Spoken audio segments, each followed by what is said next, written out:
ജയന്തിലേക്കൂടെ. Jayant, YouTuber Sameer ഈ വീഡിയോയുമായി പുറത്തു വരുമ്പോൾ ഇതൊരു മറ്റൊരു തരത്തിലേക്ക് കൊണ്ടുപോകാൻ, അതൊരു വർഗീയതയുടെ ഒരു ടോണിലേക്ക് കൊണ്ടുപോയി ഈ വിഷയം അടിച്ചമർത്താനുള്ള നീക്കങ്ങളൊക്കെ ഉണ്ടായിരുന്നു. ആക്ഷൻ കൗൺസിലിനെതിരെയുള്ള അറ്റാക്കുകളിൽ, ആക്രമണങ്ങളിലൊക്കെ അത്തരം ചില നീക്കങ്ങളൊക്കെ ഇപ്പോഴും നടക്കുന്നുണ്ടോ? ഈ വളരെ ചെറുപ്പക്കാരൊക്കെ ആണ് ആക്ഷൻ കൗൺസിലിൽ ഉണ്ടായിരുന്നത് എന്ന് നേരത്തെ കെ വി ബൈജു തന്നെ പറഞ്ഞ സാഹചര്യത്തിൽ ഏത് തരത്തിലാണ് ഇത് പ്രതിരോധിക്കുന്നത്?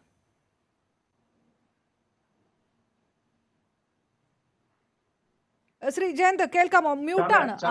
പറഞ്ഞോളൂ. ഷമീറിന്റെ വീഡിയോ അന്നുകൊണ്ട് ഇന്നുകൊണ്ട് ഇതന്നെ ചെയ്തോണ്ടിരിക്കുന്ന ഇവിടെ. അവൻ ആ ഈ ജാതി എന്ന് പറഞ്ഞിട്ട് അടിച്ചു എന്നുള്ള പരിപാടി ചെയ്തോണ്ടിരിക്കുന്നത്. അന്നാലൊന്നും നമ്മളൊന്നും തലയാറ്റി കൊടുത്തിട്ടൊന്നും ഇല്ല. ഒറ്റക്കെട്ടായിട്ട് ഇന്നിട്ടാണ് ഇപ്പൊ നമ്മൾ ഇതിനെ നേരിട്ടോണ്ടിരിക്കുന്നത്. ഞാനിപ്പോ ഈ ന്യൂസ് 18 മീഡിയയിൽ ഒരു റിക്വസ്റ്റ് ചെയ്യുന്നത് എന്താ വെച്ചെങ്കിൽ, കേരളത്തോട്ട് രാഹുൽ ഗാന്ധി ഉണ്ട്. രാഹുൽ ഗാന്ധി പിടിച്ച് കൊണ്ട് ചോദിക്കണം, കർണാടകയിൽ എന്താ നടന്നുകൊണ്ടിരിക്കുന്നതെന്ന് നിങ്ങളൊന്നും അറിയുന്നില്ല എന്ന് ചോദിക്കണം. ഇത് നാഷണൽ ന്യൂസ് ആയിട്ടിരിക്കുന്ന കർണാടക മാധ്യമം ആരും ശുദ്ധി ചെയ്യുന്നില്ല. അന്നേരം നാഷണൽ ന്യൂസ് ആയിട്ടുണ്ട്. അന്നേരം രാഹുൽ ഗാന്ധി ചോദിക്കണം, കർണാടകത്തിൽ എന്താ നടന്നിരിക്കുന്നതെന്ന്. എന്തും കൊണ്ട് SIT തനിക്ക് വരണം ഗ്രൂപ്പിൽ ചോദിക്കണം അവരോട്.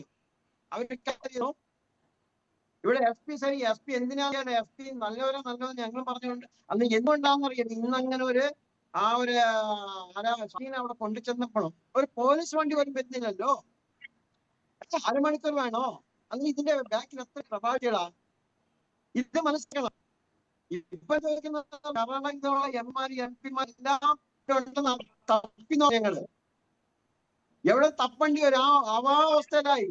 ഞാൻ ചോദിക്കുന്ന, കേരളത്ത് കോൺഗ്രസിന്റെ MLA ഉണ്ടെങ്കിൽ MP ഉണ്ടെങ്കിൽ ചോദ്യം, നിങ്ങൾ എവിടെയാന്ന് ചോദ്യം. ഇത് നാഷണൽ ന്യൂസ് അല്ലയോ?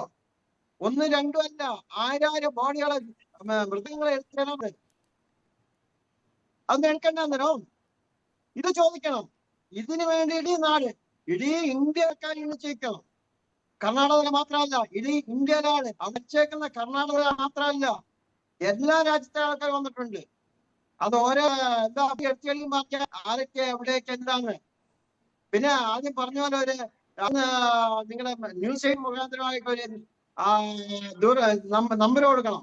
ഇത് വിളിക്കാനായിട്ട് ഇവിടെ വന്നിട്ട് ആർക്കൊക്കെ പ്രശ്നമായിട്ടുണ്ട് അവരൊക്കെ ഞങ്ങളെ വന്ന് വിളിച്ച് കാര്യങ്ങൾ പറയാനായിട്ട് ആക്കണം.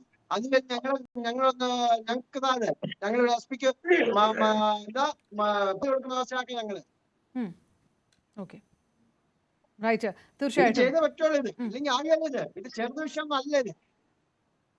ജയന്ത്, നാളെ ഈ പരിശോധന നടക്കും, പോലീസ് വരും, അങ്ങനെ ഒരു സൂചനയെങ്കിലും ഉണ്ടോ? ഇന്ന് അങ്ങനെ ഒരു സൂചനയെങ്കിലും നിങ്ങൾക്കുണ്ടോ? ഇല്ല, നാളെ പറഞ്ഞിട്ടില്ല എന്താന്ന്. ഇവരൊക്കെ രാത്രി 12 മണി 1 മണിയാവും മെസ്സേജ് മെയിൽ ചെയ്യും, നാളെ വരും, ഇല്ല നാളെ കഴിഞ്ഞ് വരും എന്ന് പറയും.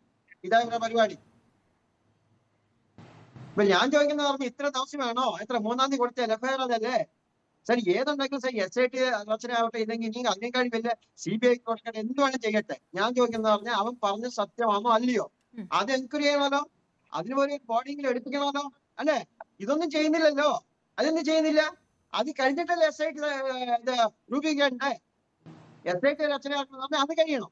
അത് കഴിഞ്ഞ് 2-3 ബോഡി എടുത്തു കഴിഞ്ഞാൽ ശരി, ചെറുത് വിഷയമല്ല, ഇത് വലിയ വിഷയമാണ്. ഇത് ഇവിടെ നിൽക്കല, ഇവിടുത്തെ പോലീസുമാരെ പറ്റിയല്ല.